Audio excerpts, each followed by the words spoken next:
No one in the Galactic Union laughed during briefings. That was rule number 1.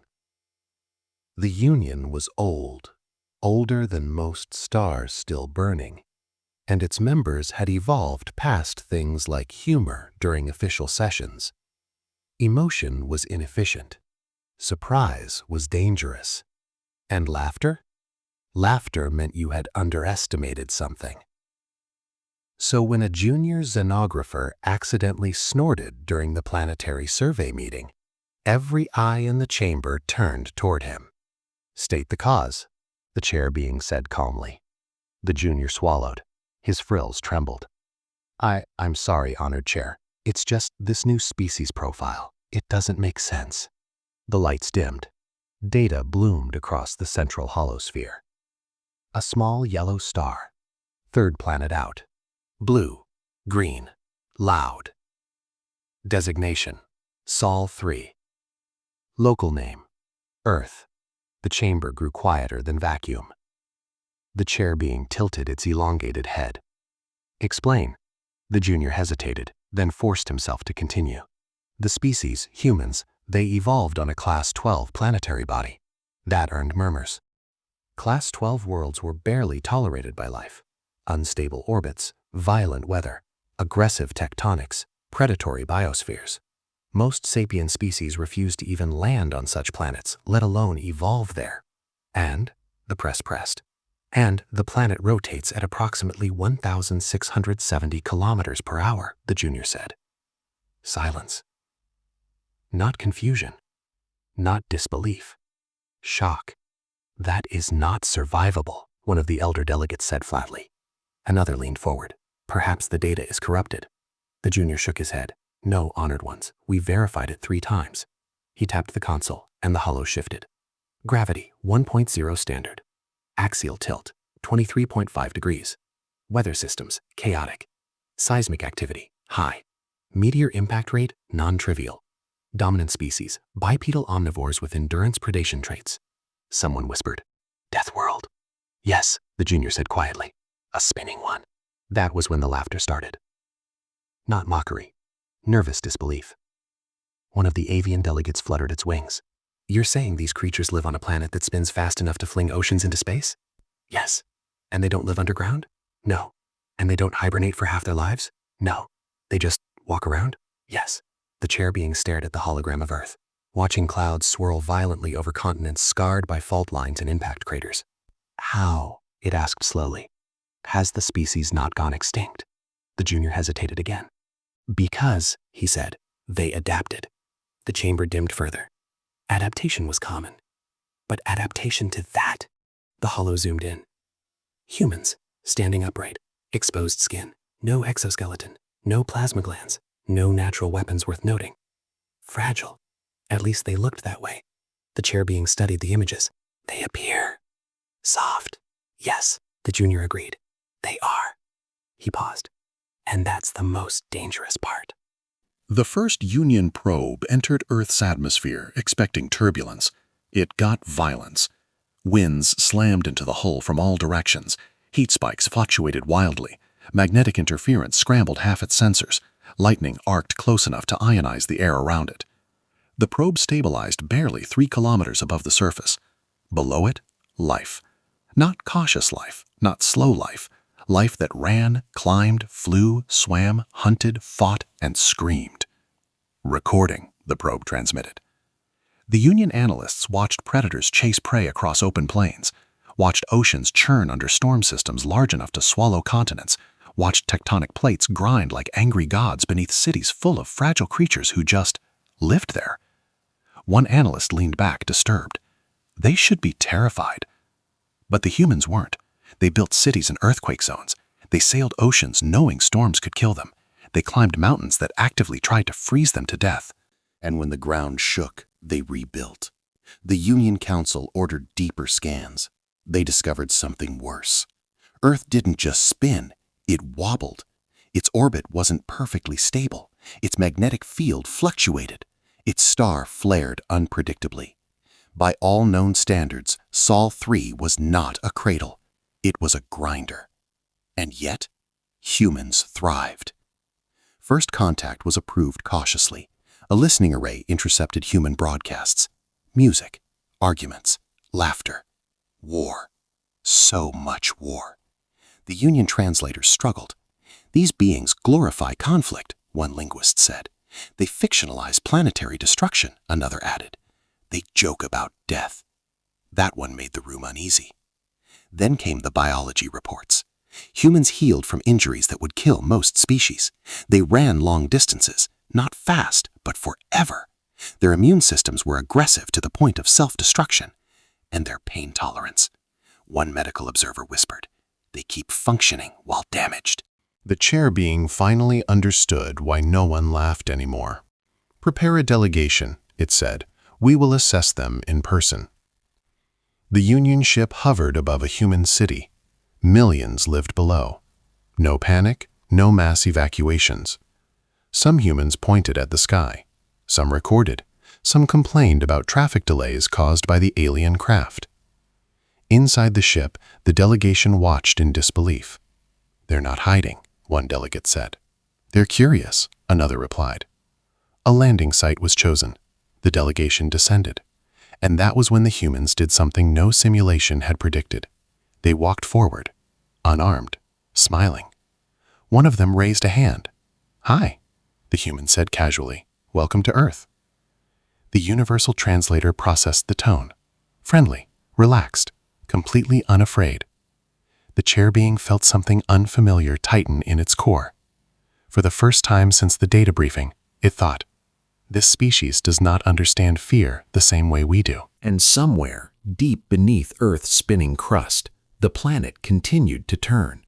Fast, violent, relentless, utterly unconcerned that the galaxy had finally noticed the creatures who called it home. The first thing the delegation noticed after stepping onto Earth was the weight.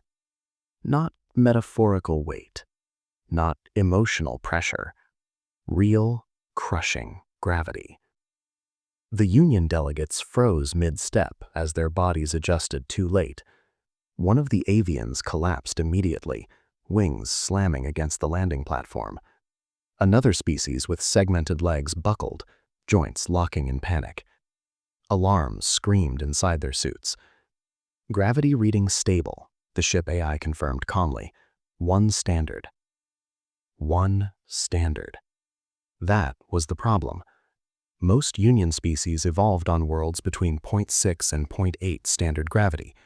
Even the so-called heavy worlders topped out at 0.9. Earth sat comfortably at 1.0. Not just heavy enough to hurt, but heavy enough to punish hesitation. Humans didn't notice. They stood nearby, hands in pockets, chatting casually while alien diplomats struggled not to collapse. A human woman noticed the problem first. "Oh, yeah, sorry," she said, genuinely apologetic. "We probably should have warned you about the gravity." She offered a hand to the fallen avian. The avian hesitated. Accepting help from a Death World species felt unwise. But gravity left no room for pride. It took the strength of 2 humans to pull the delegate upright. The Union medical officer whispered over the comms, "They are exerting themselves and not breathing harder." That shouldn't have been possible. The delegate suggested suit stabilizers, compensating artificially for Earth's pull. Even then, movement felt like walking through invisible resistance. The chair being finally descended last. Its internal dampeners screamed in protest. "So this," it said slowly, "is normal for you?" A human man, tall, broad-shouldered, wearing nothing but light fabric over soft skin, nodded. "Yep, born here, lived here all my life." The chair being looked at the man, then at the city beyond. Millions of humans moving effortlessly under the same force that nearly crushed trained diplomats. Something fundamental cracked inside its understanding of life. They moved the meeting indoors. A human structure of steel, glass, and concrete. Materials chosen not for elegance, but for survival. Inside, gravity remained unforgiving. The Union delegates sat stiffly, conserving strength. Humans leaned back, crossed legs, stood, sat again, paced. One alien whispered, "They're wasting energy." Another replied, "No, they have excess." That was worse. The presentation began. Earth's representative, a human scientist, spoke calmly. "Our planet rotates quickly, yes," she said. "That gives us day and night cycles, weather, seasons." The hollow behind her showed Earth spinning. Fast, very fast. Several aliens felt vertigo just watching it. "And because it spins," she continued, "we experience Coriolis effects, powerful storms, shifting ocean currents." She smiled. "We adapted." One delegate raised a trembling limb. "You evolved while your world was trying to kill you?" The scientist tilted her head. "Trying?" She tapped the hollow. Volcanoes erupted, plates collided, meteor impacts flared. "This is just background noise." Silence. The chair being asked the question none of them wanted answered. "What happens when your planet becomes unstable?" The scientist shrugged. "We deal with it." "How?" The hollow changed. Humans building after disasters, reinforcing structures, evacuating cities under hurricanes, launching probes to track asteroids, fighting nature, and winning, often enough. The Union military observer finally spoke. "Your species shows no natural weapons, no armor, no claws, no venom." The scientist smiled again. "We made our own." The hollow shifted. Machines, vehicles, weapons, tools, fire, steel, nuclear reactions harnessed from stars. The observer stiffened. "You created artificial extinction-level forces on your own planet?" "Yes." "Why?"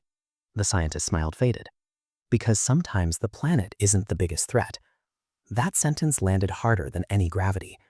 Later, the delegation insisted on a controlled environmental test. They needed to understand. A human training facility was chosen, not military, civilian emergency response.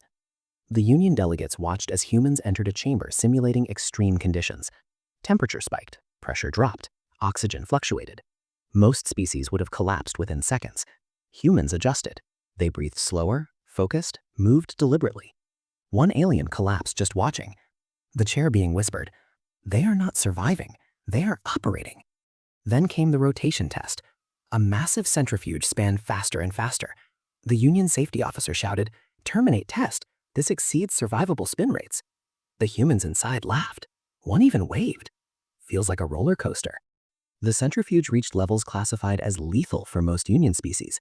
Humans remained conscious, functioning, alive. The chair being felt something it had not felt in centuries. Fear. Not fear of violence, fear of difference. When the test ended, humans exited the chamber sweating lightly. One wiped his brow. "Man, it's been a while since I did that." The Union delegates were silent.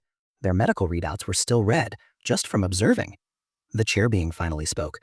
"Your world spins, it crushes, it burns, it freezes." "Yes," the human replied. "And yet you thrive." The human shrugged. "Guess we grew up holding on." The chair being looked at Earth through the reinforced windows, at the spinning death world, at the species that called it home, and for the first time it understood the unspoken truth the data had failed to convey. Earth didn't make humans strong. Earth selected for those who refused to let go. The simulations were supposed to be routine. The Union Military Council had prepared thousands of scenarios to evaluate new species. Nothing aggressive, nothing humiliating, just informative.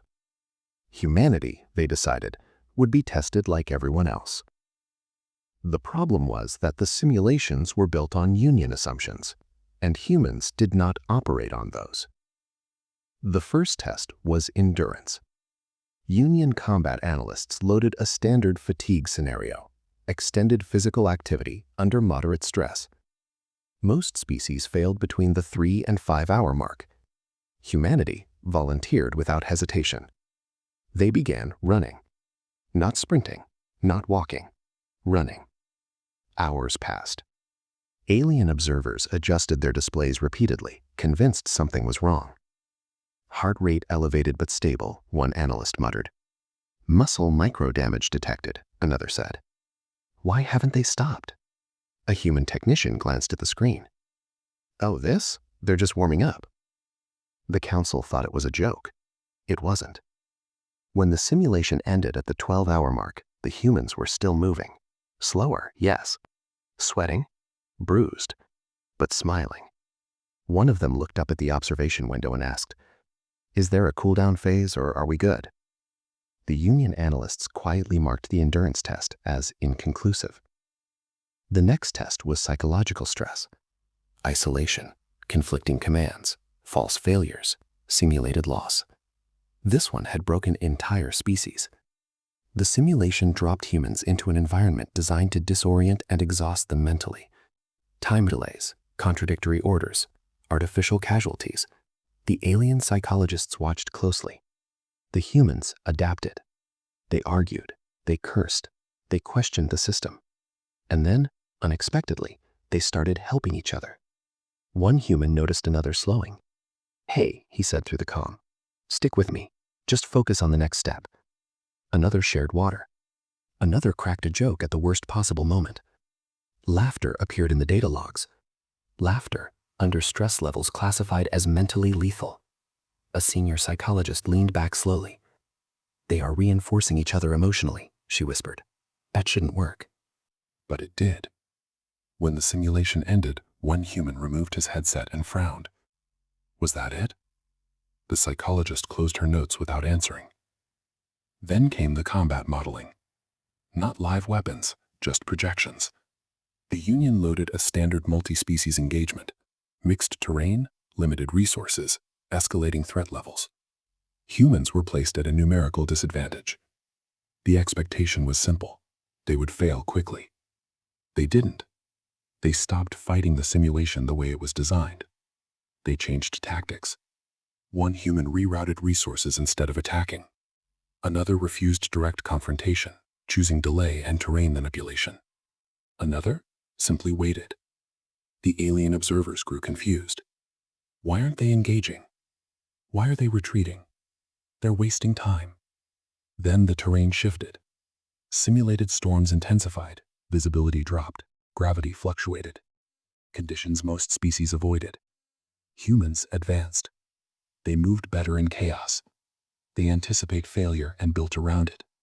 By the time the simulation reached its final phase, the humans weren't reacting anymore. They were controlling the pace. The enemy force, numerically superior, collapsed under its own complexity.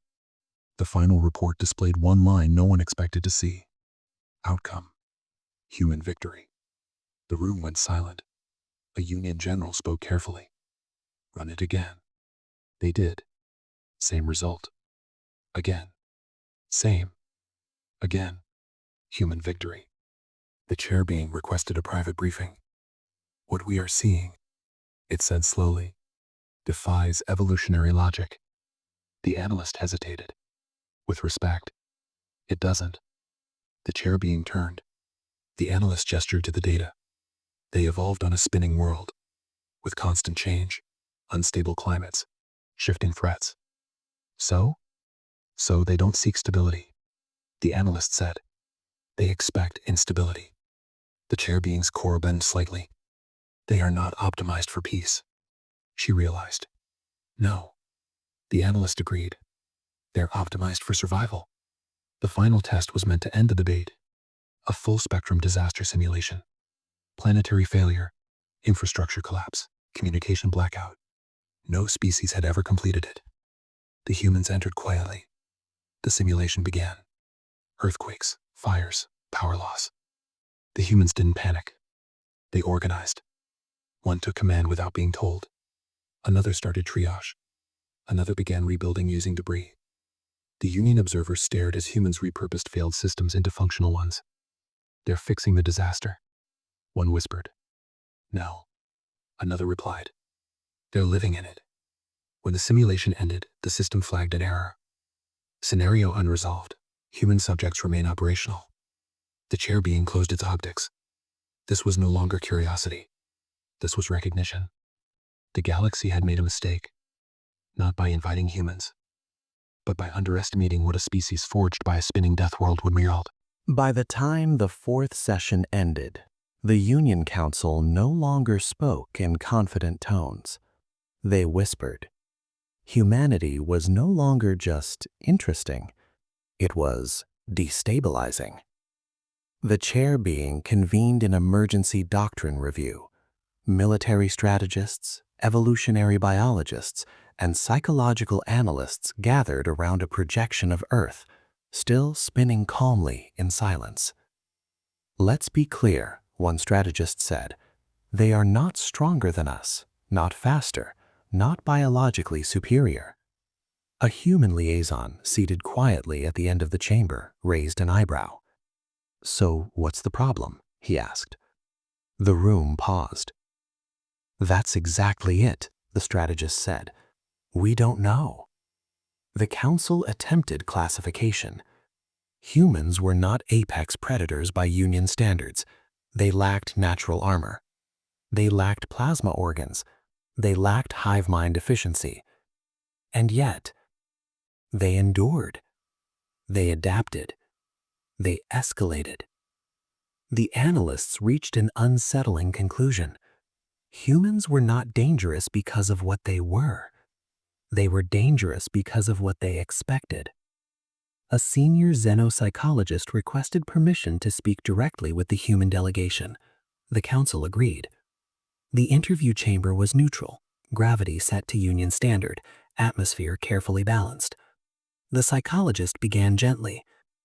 "Your species lives on a planet that spins at over 1,000 kilometers per hour," she said. "Your weather systems are violent. Your tectonic plates unstable. Your magnetic field fluctuates." The human nod. "Sounds like home." "Doesn't that frighten you?" she asked. The human smiled, not arrogantly, not mockingly. "No," he said. "It teaches you." The psychologist tilted her head. "Teaches you what?" The human leaned forward. "That tomorrow isn't guaranteed." Silence filled the chamber. The council reviewed Earth's history more closely. Not the sanitized highlights, the raw timeline. Civilizations rising and falling, ice ages, impacts, plagues, wars. Any one of those should have erased them. But humans didn't disappear. They rebuilt. Sometimes worse, sometimes better. Always forward. "They don't reset," an archivist whispered. "They remember." A military analyst projected Earth's rotational data. "The spin is constant," he said. "Day and night cycle forces biological adaptation." Another analyst added, "Tides shift ecosystems daily." A third finished the thought, "And gravity never lets them forget they're fragile." The chair being processed this slowly. "A species raised on instability," it said, "would see calm as temporary." "Yes," the analyst replied, "and threat as inevitable." That was when the council realized their mistake. They had designed doctrine around avoiding chaos. Humans were designed by it. When systems failed, humans didn't collapse. They improvised. When plans broke, humans didn't freeze. They adapted.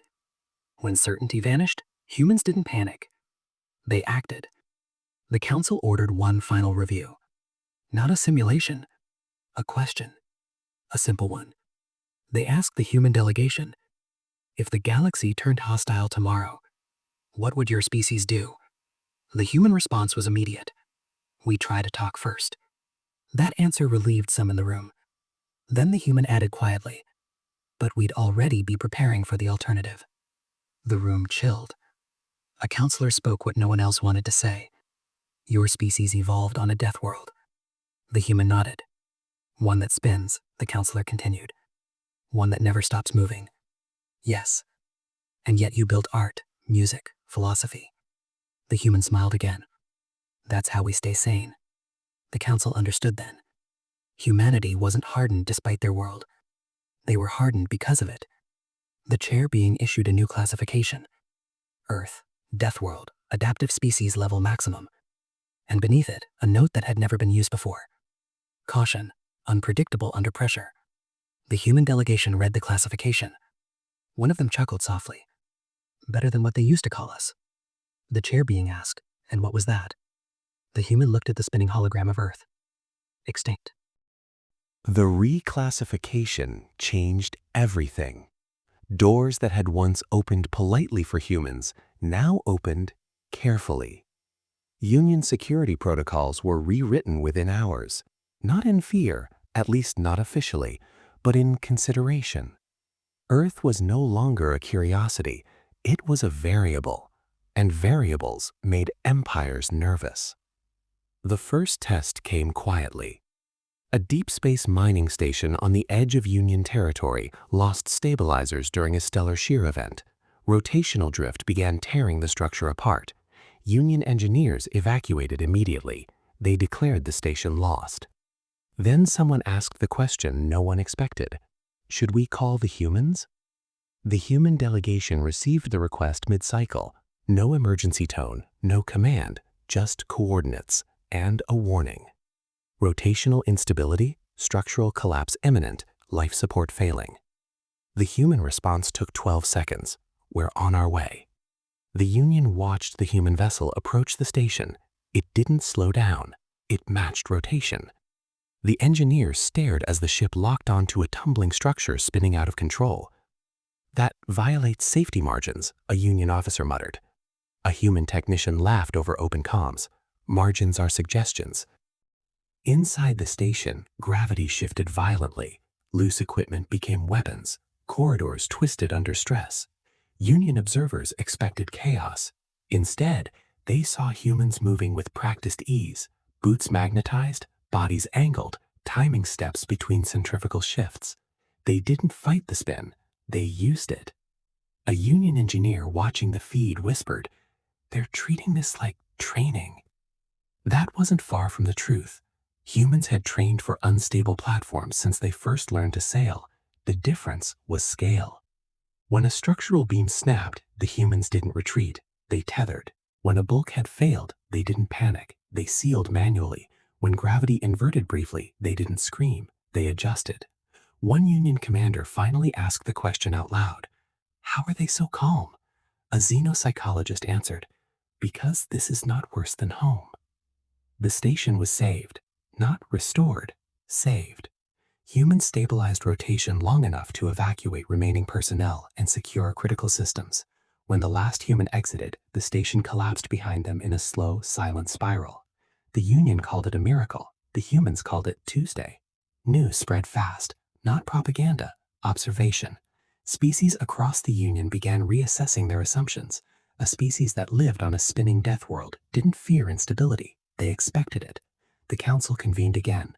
This time the tone was different. No debate, no dismissal. The chair being spoke plainly. If the galaxy begins to break apart, humans will not ask how, they will ask when. A military advisor added something worse. They won't wait for permission. Silence followed. The human delegation was invited, formally this time, into strategic advisory roles. Not leadership, not command, advisors. Humans accepted, with one condition. We don't promise perfection, the lead human said. Only effort.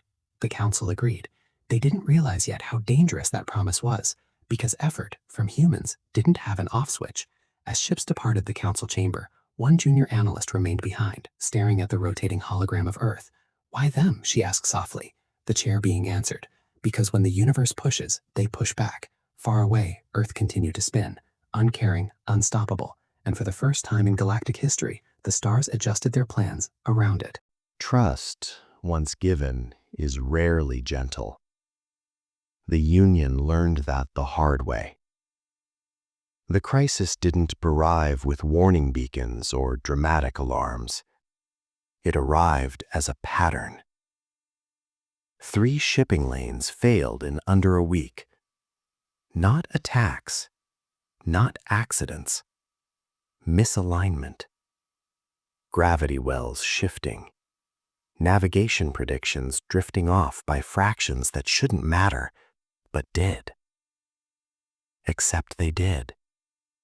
Entire convoys emerged light years off course. Some vanished entirely. Union scientists blamed cosmic variance. Humans asked a different question. What changed? They pored over data with the same intensity they once gave weather forecasts and orbital decay charts back home. They noticed something others missed. The galaxy wasn't breaking. It was wobbling. At the edge of a dead system, a collapsed star was entering a late-stage oscillation, subtle, rhythmic, destabilizing surrounding space-time in a widening spiral. It wasn't violent. It was persistent. Union projections estimated corrective measures would take decades. Human projections said something else. "We can stabilize the lanes," the human advisor said, "if we're allowed to." The council hesitated. "What is your method?" The human paused. "Active counter-rotation." Silence. A Union physicist finally spoke. "You cannot counter-rotate space-time." A human engineer leaned forward. "We do it every time Earth precesses." Permission was granted. Reluctantly. The human fleet didn't deploy in formation. They scattered. Ships positioned themselves like weights on a spinning wheel, each calculating micro-adjustments based on gravitational flow, not resistance. Union observers watched in confusion. "They're not anchoring." "No," a human officer replied calmly. "We're dancing." The maneuver lasted 14 hours. 14 hours of constant recalibration. No autopilot. No automation. Just humans reading the universe in real time. At the end of it, shipping lanes stabilized. Not locked. Balanced. The wobble dampened. Trade resumed. The galaxy breathed again. The aftershock wasn't physical. It was psychological. For the first time, Union species realized something unsettling. Humans didn't just survive chaos. They understood it. A xenobiologist summarized it best. They evolved on a planet that never stops moving. They grew up correcting drift before they could walk. The next crisis came faster. A border system star began flaring unpredictably, threatening colonies built too close to its influence. Evacuation would take months. They had days. The council didn't debate this time. They contacted the humans first. Human crews arrived ahead of schedule. They didn't bring weapons. They brought math. Using gravitational lensing and mass balancing techniques refined under Earth's rotation stress, they altered orbital dynamics just enough to calm the star's outer layers. Not permanently. Long enough. The colony survived. Union citizens watched humans work and felt something unfamiliar. Relief. One alien child watching the broadcast asked their parent a simple question. "Why aren't the humans afraid?" The parent didn't answer immediately, then said, "Because fear doesn't stop motion." Inside the council, a new term appeared in official documents. Human stability units. Not soldiers. Not saviors. Anchors. Some species protested. "You're giving them too much influence." The chair being replied calmly, "No, we're admitting reality." Humans began training Union crews, not in technology, in mindset. How to stay functional when everything shifts. How to breathe when gravity lies. How to think when predictions fail. A Union officer failed repeatedly. Finally snapped. "This shouldn't work." A human instructor smiled gently. "It doesn't need to. It just needs to keep moving." Earth's rotation rate was added to interstellar databases, not as trivia, as reference. The galaxy had measured stability wrong for millennia. They thought it meant stillness. Humans knew better. Stability was motion, controlled. And somewhere in deep space, the forces that had begun to wobble shifted again, this time not by accident. Something was watching, learning. Humans noticed first. Of course they did. The anomaly didn't announce itself. It slipped into the galaxy. At first, it looked like noise, a faint distortion in deep space sensors, a statistical error buried under cosmic background radiation. Most species ignored it. Humans did not. A junior analyst aboard a human survey vessel flagged it during a routine check. "This pattern repeats," she said. "Too clean to be random." Her commander frowned. What kind of repeat? She hesitated. Predatory. The distortion moved, not through space, through probability. Entire regions began experiencing cascading failures. Not explosions, not attacks. Systems simply stopped agreeing with themselves. Navigation data contradicted sensor input. Energy output exceeded input. Cause and effect fell slightly out of sync. Union scientists panicked. This wasn't war. It wasn't even physics as they understood it. The council convened an emergency session. This phenomenon does not obey inertia, one delegate said. It ignores rotational reference frames. A human physicist whispered, almost to himself. Then it's not avoiding motion. He looked up. It's hunting stillness. The room went silent. The entity, whatever it was, fed on equilibrium. Stable systems collapsed first. Ancient civilizations built on perfect orbital harmony were hit hardest. Their worlds didn't explode. They froze. Humans recognized the pattern immediately, because Earth had nearly done the same to itself. Millennia ago, Earth had almost locked into tidal synchronization. One side burning, one side frozen. Life nearly ended. What saved them wasn't strength, it was imbalance. Still systems die, the human envoy said to the council. Moving ones adapt. Can you stop it? The chair being asked. The human didn't answer right away. Then said, we can distract it. What does that mean? It means, the human replied softly, we become the noisiest thing in the galaxy. Human fleets mobilized, not to fight, but to spin.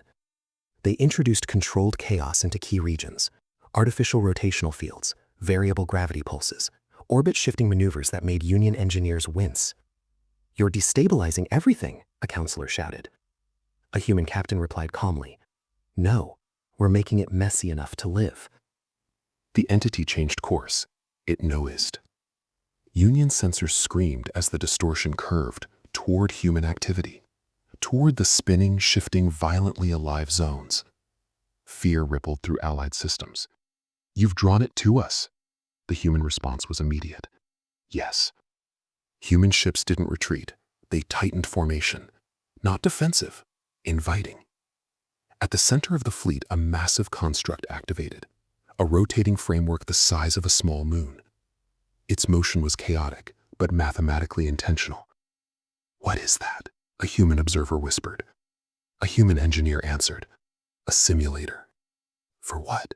For home. The entity struck. Space bent. Time stuttered.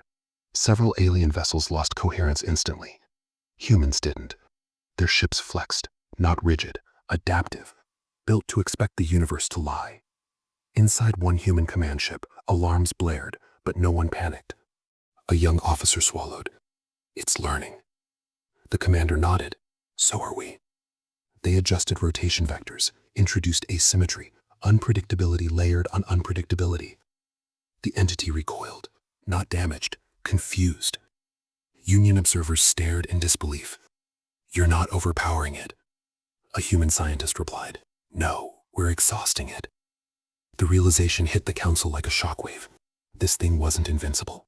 It was fragile when forced to chase something that refused to stabilize. A counselor asked the question everyone feared.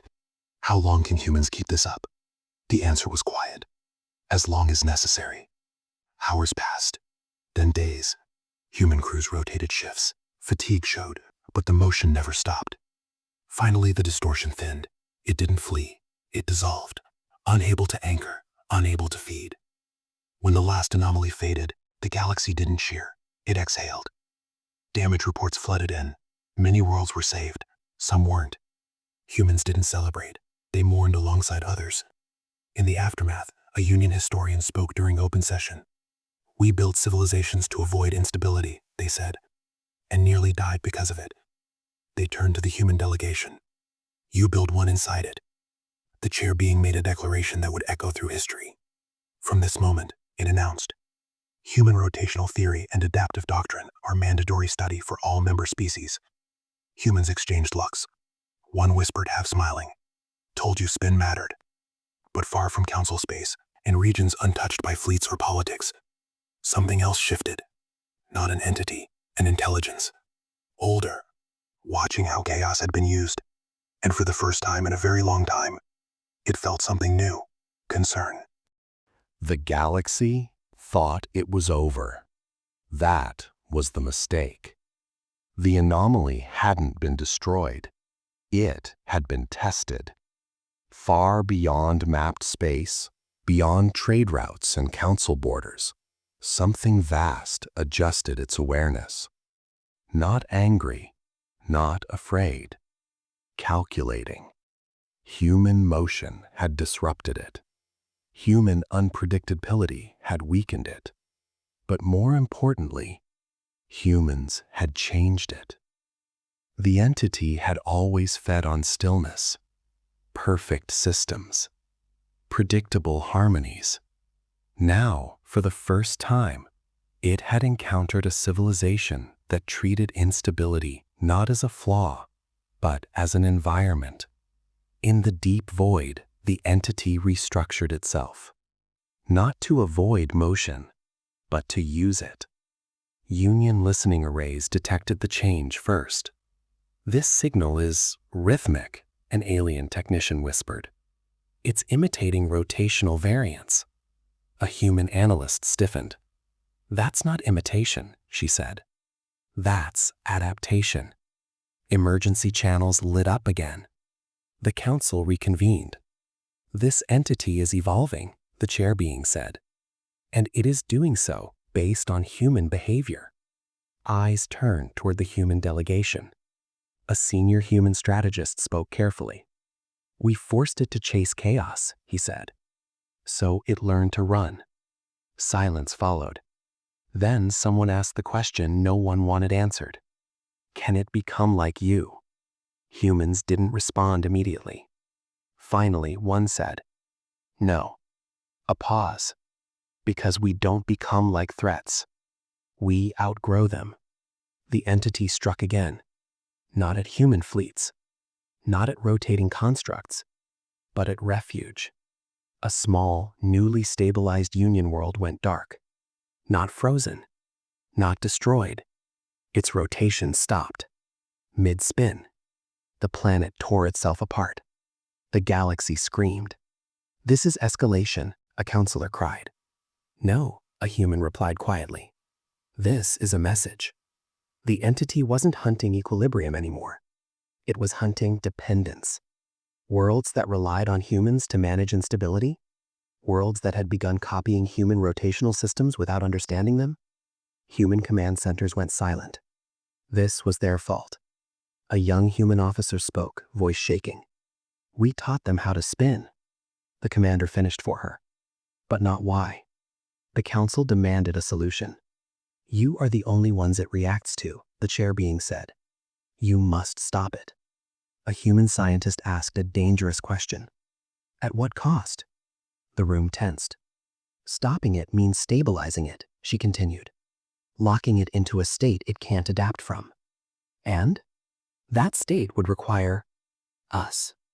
Understanding dawned slowly. The entity didn't just learn from human motion. It synchronized with it. A proposal was drafted, then debated, then rejected, then quietly rewritten. The plan was simple and terrifying. Humans would create a rotational pattern so complex, so self-referential, so deeply tied to human neural rhythms, that the entity would mirror it, bind itself to it, and become dependent. A human general summarized it in one sentence: "We make it need us." Union delegates recoiled. "That's slavery." A human replied softly, "No, it's responsibility." The volunteers came forward immediately. No conscription, no orders, just hands raised. They would form the core, a living, rotating cognitive lattice. Human minds synchronized with artificial gravity fields, feeding motion into the entity continuously, keeping it anchored. A Union medic whispered, "You won't be able to stop." A human volunteer smiled faintly. "We never do." The operation began. The core activated. Human consciousness flowed into motion, into rhythm, into imbalance. The entity reacted instantly. It slowed, stabilized, latched. Across the galaxy, destruction ceased.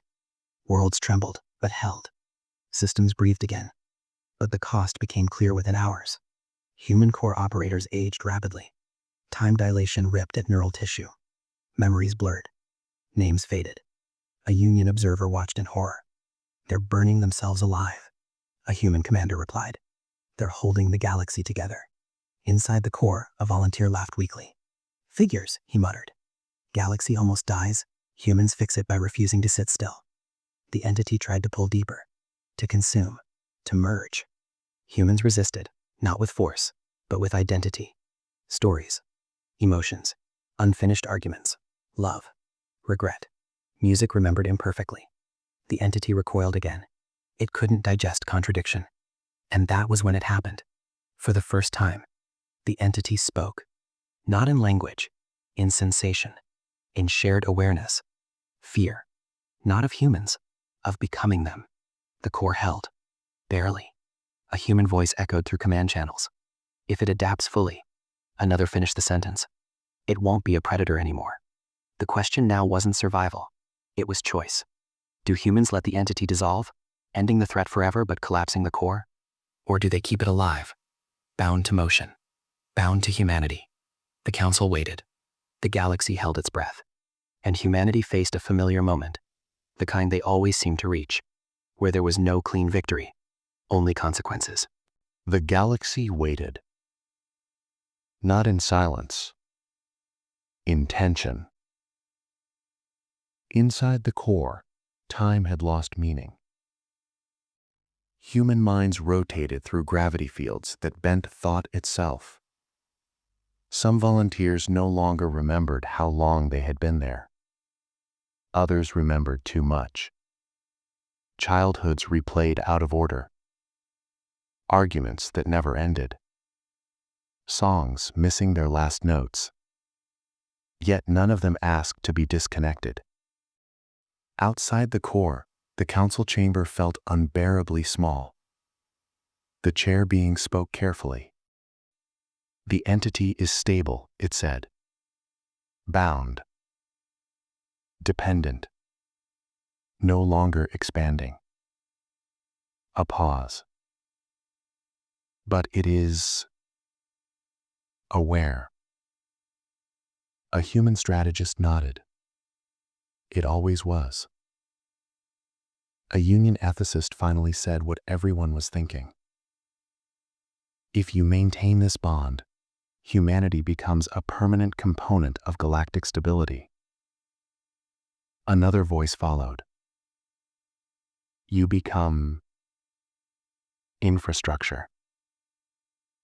The word landed heavy. Infrastructure wasn't heroic. It wasn't remembered in statues or songs. Infrastructure was expected. Taken for granted. A young alien delegate turned toward the humans. "Why would you accept this?" The human answer came slowly. "Because if we don't," she said, "someone else will suffer the consequences." Inside the core, one of the volunteers felt the shift. Not physical. Intentional. The entity was learning restraint. Not because it was forced, but because it was afraid. Afraid of becoming what humans were. Not fragile. Not violent. But responsible. The entity reached again. Not to consume, but to understand. The core trembled. Human neural networks flared. Memories surged. A human voice whispered through the shared field. "Easy. We're still here." The entity hesitated, then pulled back. For the first time since its emergence, it chose not to act. That choice changed everything. Outside, sensors confirmed it. The anomaly's mass stabilized permanently. Its internal turbulence dampened. Its destructive patterns ceased entirely. The chair being exhaled, a gesture it hadn't used in centuries. It's no longer a threat, it said. A human commander shook his head. Not exactly. The galaxy leaned in. It's now a mirror. The commander continued. And mirrors remember what they reflect. The council understood. Humanity hadn't defeated the entity. They had raised it. A new proposal surfaced. Radical. Uncomfortable. The entity would remain bound, but not imprisoned. It would be positioned at the edge of known space. Monitored. Stabilized. Learning. And humanity? Humanity would rotate core duty.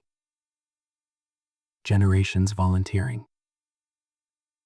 Not forever, but always enough. An alien voice cracked. You'll carry this burden alone? A human replied softly. We always do it first. The news spread across the galaxy. Not as propaganda. As fact. On distant worlds, children asked their parents why humans looked tired in recordings. Why their eyes carried weight. Why they never spoke of glory.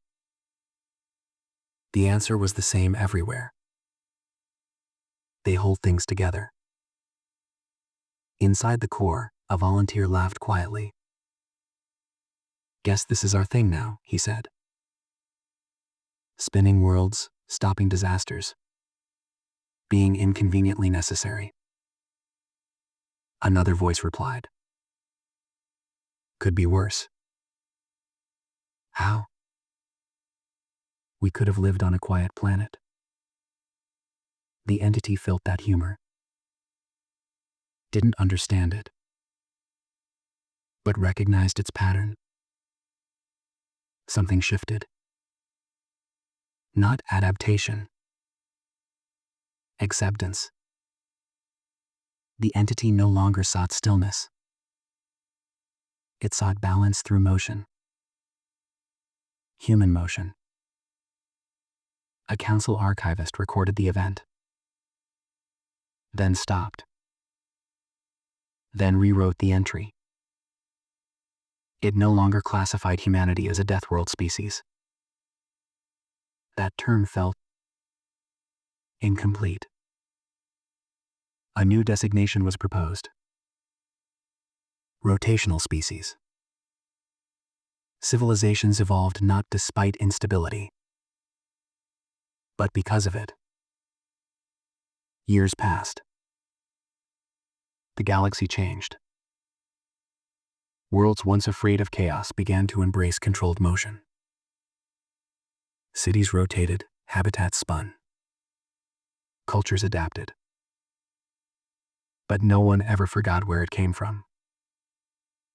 At the edge of known space, a vast presence remained. No longer a monster. Not quite alive.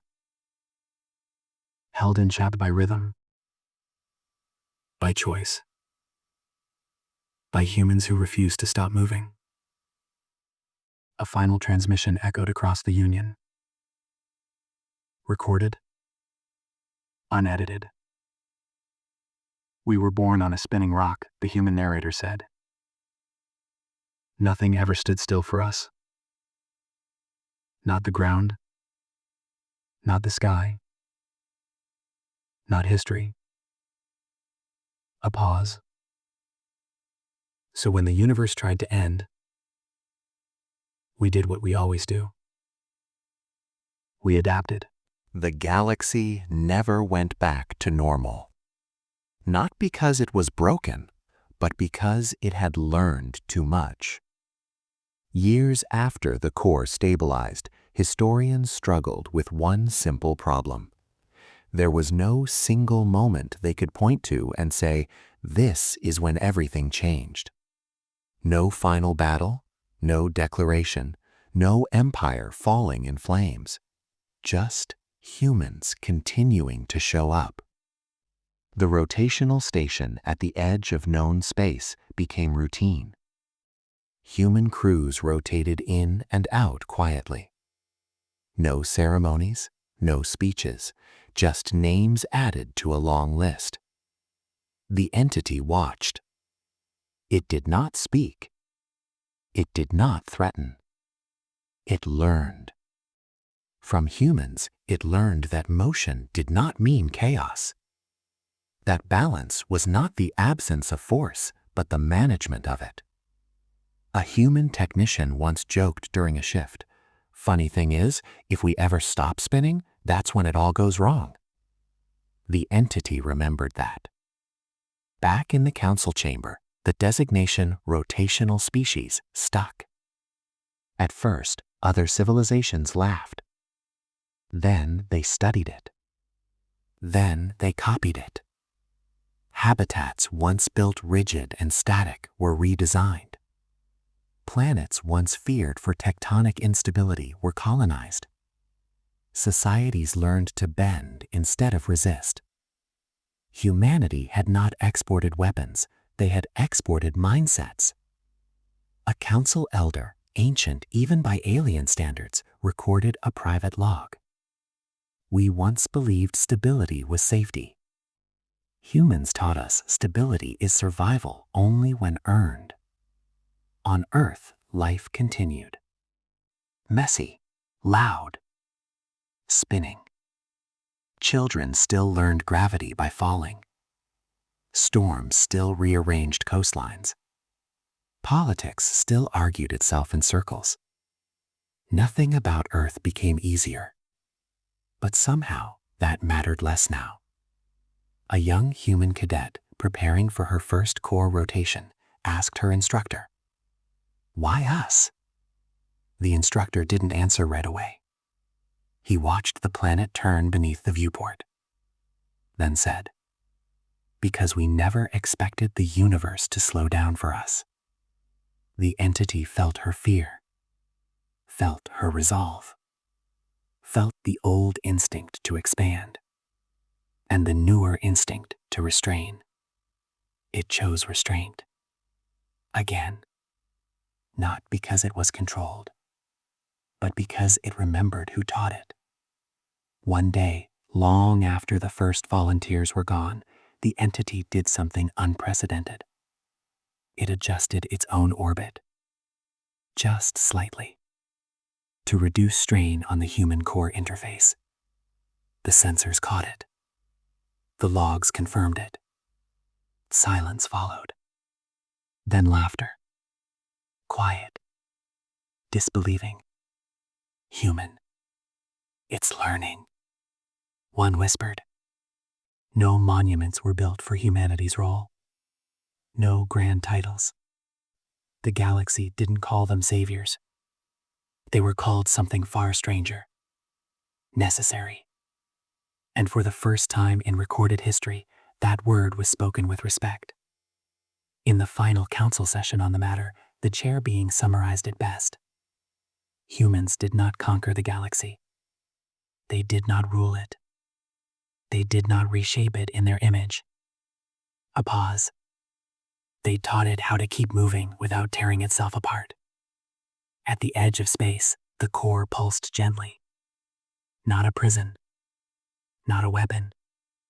A reminder that the most dangerous thing in the universe was not motion, not chaos, not even destruction. It was rigidity. And humanity. Humanity kept doing what it always had, living on a spinning world, adapting, holding the line, making room for tomorrow. even when tomorrow pushed back. Somewhere deep within the core, the entity formed a concept it had never held before. Not fear, not obedience, gratitude. And the galaxy finally understood. Humans didn't survive a death world. They mastered motion itself.